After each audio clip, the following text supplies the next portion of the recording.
Hello, hello. Make sure this is working. Yep. Okay. Hi. Happy Tuesday. Um, Thanks for being flexible with me for this different time. For whatever reason, it is always on my schedule, but it wasn't for this week. And so I had a call that was at that time. And so I just figured we'd move it a little bit later. And here we are. I'm really excited about today's topic. And it's funny because normally I kind of write down some points, mom brain. And today I wrote a question that I want to talk about, and that's it. So I'm just going to riff on that and see what comes up, and we'll go from there. So, as always, if you have any questions, you can put them in the chat or send me a DM. If you're here, just say hi. Let me know that you're listening. Let me know. I just like to know who I'm talking to sometimes. So definitely leave a comment and we'll go from there. So the title of this is the why your marriage isn't getting better. And this ends up being when I see a lot of people, like when people finally reach out, because it's like I've tried everything and it's not getting better, or I feel like I'm banging my head against the wall because it's just I'm doing all the things. I'm reaching out to, I'm doing it all and it's just nothing's changing. And I think that's when it's the most frustrating. And that's when like the military challenges stand out the most because it just feels very helpless. It feels like there is nothing I can do because I've done it all. Or even in that place where I don't even know where to start with this, right? And so it's not getting better, feeling really frustrating. And this could be anything from like big issues to like just the same issue that you're dealing with over and over again. It all applies here. And we all have these kinds of things in our marriage. I don't care how healthy your marriage is. I don't care how this happens in all marriages. So the thing about why your marriage isn't getting better is this question: are you solving the right problem? Are you solving the right problem? So let's talk about what I mean by that. So often what I see is when we are unhappy with something, again, this could be like a big marriage thing, this could be like little issues, but a lot of times people's first inclination, me, you, all of us, is we like blame, right? They don't care, they're disrespectful, they're just offensive, they're inconsiderate, right? Like we go to these things and it puts it solely on the other person. And by doing that, right, like it gives our brain, like, this is why it's happening. But like, we don't ever want to feel like it's us. We don't ever, I don't want to be the reason that my marriage is struggling. I don't want to be the reason that things are going wrong. And so, not to say that you are, but like in every single marriage, each person holds a responsibility in that. So, never one time is it 100% one person and 0% the other.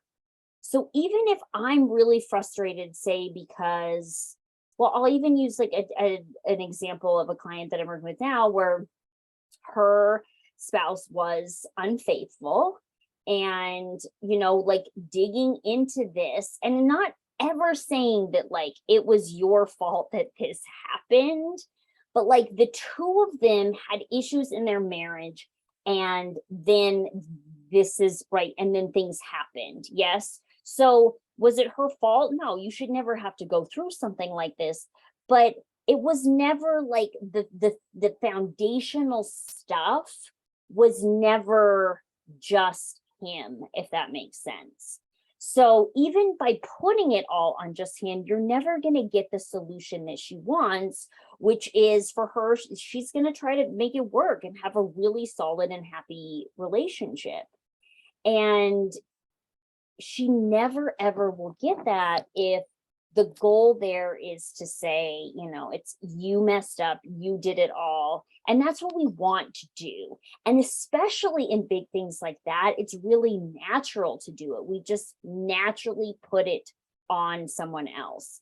And so sometimes by doing this, then we're not always solving like the right thing, because we're saying it's about them when really it's about us, if that makes sense. So that's one thing that might be the wrong problem in many ways.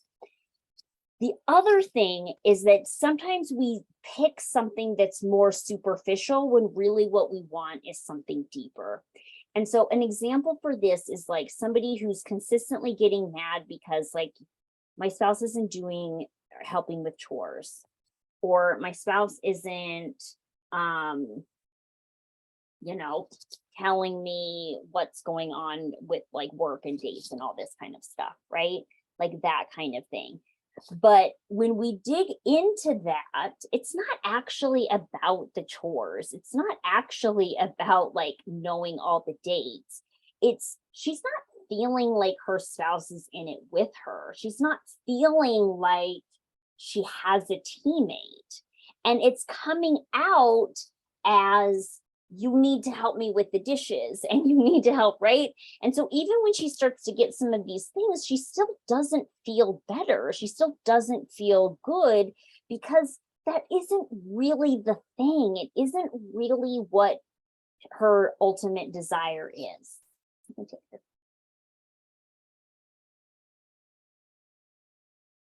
We have a special guest today. Can you say hi? Hi. I'm just gonna have a little friend while we chat. So that's another thing, is like that sometimes what we say we want, there's actually like a deeper level, right? And like I say that I'm going to be I say that I want X, Y, and Z, and then if that's not it. And someone even said once, like, well, I said I wanted flowers, and I hounded and hounded and hounded, and finally like he started sending flowers, and then I didn't feel good. And like, so does that mean like there's something wrong in our marriage and that things aren't just not good?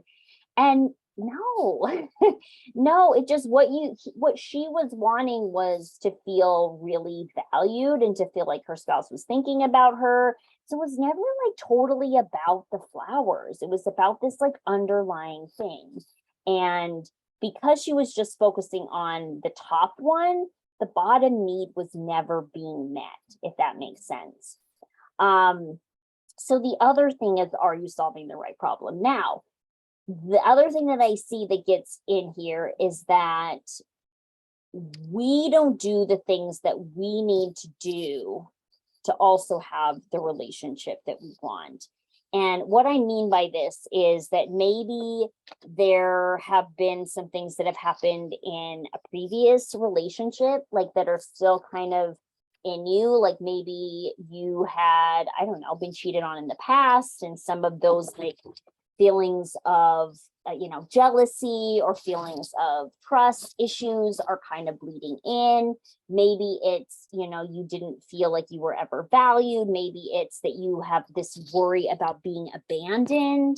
And so you don't bring things up because you're worried, right? Like, it doesn't matter what it is. We all have them. We all have some sort of baggage that can come up. And we need to also make sure that we're doing the work that needs to happen in order for these things not to bleed into. It's not just having the right relationship will now, make all this stuff go away and make you instantly feel better and make all of that all right. Like, it really is some work that needs to be done in order to have those things change. And how cool is it if you have a spouse where you can do that together, where you can say like, hey, like, I don't want to have these trust issues with you. And so how can we work on this together. Here's what I think I would need. How do you feel about that? Right? Like having these conversations makes all of the difference. So really, when it comes down to people feeling really stuck or really frustrated, like my first thing is like, are you solving the right problem? And honestly, sometimes it's figuring out what actually is the problem. And it sounds dumb because you're like, I think about it all the time, I'm worried about it all the time, like, shouldn't I just know? And the reality is no, like so many of these things, like maybe we're putting it onto our spouse, like if we're just blaming them, and we're not looking at like, how can I bring out more of what it is that I want? How can I get him to start supporting me in a way that feels good? My cat's in here too. It's just a whole party around here. How, like, that sort of thing is, am I just placing blame so that I don't have to like really dig into what's going on? But I will tell you, like, think about it. If somebody is coming to you, if your spouse came to you and said like, you're lazy and you're not doing this and you're not doing that, like, how motivated are you to want to make some changes there, right? Like, how motivated are you to want to be closer to them? Right? Like, it feels bad. And so no one wants to just blame. And I think that sometimes the number one thing that we can do to really move things forward here is to say, what is my part? And to come at our partner like, look, I'm probably not asking for what I need super well. And, and this is happening on your side. Like, how can we come together so that this is just easier, right? Like, now I'm way more apt to want to do something unless I'm just getting blamed for everything, right? If I'm getting blamed for everything, I'm defensive and I'm not I'm not motivated to make any changes. All I'm motivated to do is defend myself because I don't believe in all of those things, right? So that is going to be first, am I just placing blame where it doesn't need to be? The second thing is there a deeper issue? Is there some sort of deeper thing? And the way that I get at this is, okay, what I'm wanting is, well, I'll talk. I'm not very happy with how you don't come home when you say you're going to come home. Like, there is no follow through there. And so if I think about that, like, what is the feeling ultimately that I want? And what I'm wanting is to feel like that I can trust what you say and that you respect me enough that when you say something, you follow through. Like, that's ultimately what I want. And so what am I doing to bring that out? And am I talking explicitly about that? So for him, he's just saying like, okay, I said I'd be home at 5. I'm home at, 5:30 or 6, like not that big of a deal, like not much changed. But like for me, it's so much bigger because I'm like, you're not respecting me. You're not respecting my time, right? So really thinking about what it is that you're frustrated, what it is that, and asking yourself, is there another level? Like, how do I want to feel? Like, what would be like the overarching thing in all of this? And am I speaking to that?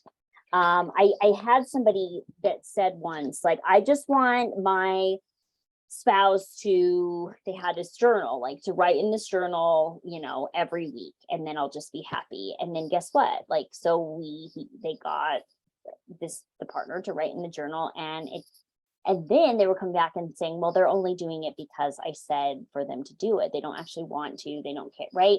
And it was like, well, but yeah, because the deeper thing beyond that wasn't the journal entry. It was that they wanted to feel important enough that you were going to spend the time to write the journal, right? Like, it was that kind of thing. So are you going a step below?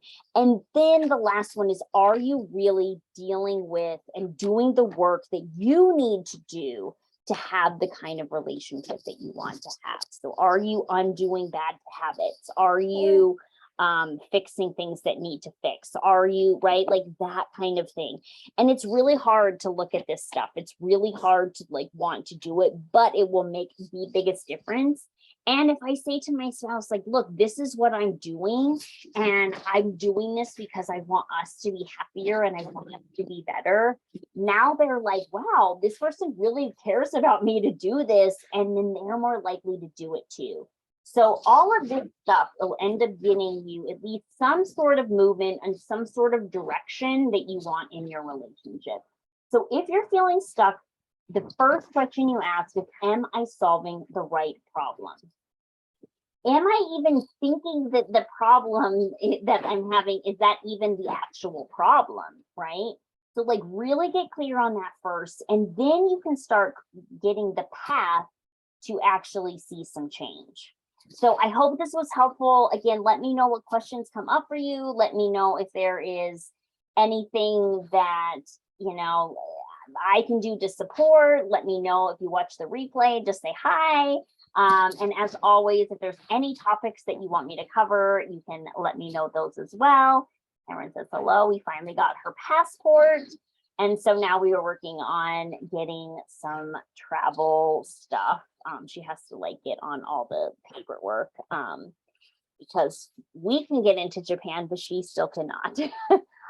So anyway, thank you all for being here. Thank you all for watching. Thank you all for doing this crazy life with me. I really hope that you are taking care of yourself, and we will see you back next week for another fun topic.